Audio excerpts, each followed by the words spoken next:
This video shows how to buy shares of Dave Inc., a U.S. fintech company providing banking, budgeting, and cash advance services listed on NASDAQ under the ticker DAVE.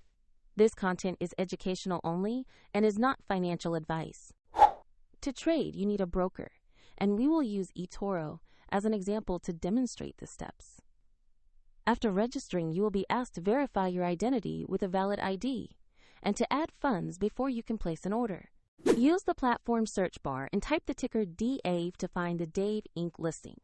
Select the result that shows Dave Inc. on NASDAQ to open the asset page. On the asset page, review the company overview and the price chart to understand recent movement.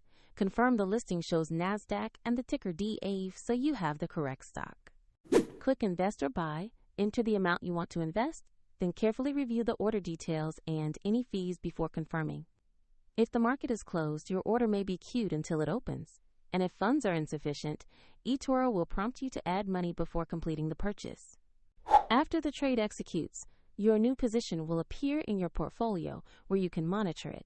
A link to eToro is available in the description if you want to explore the platform.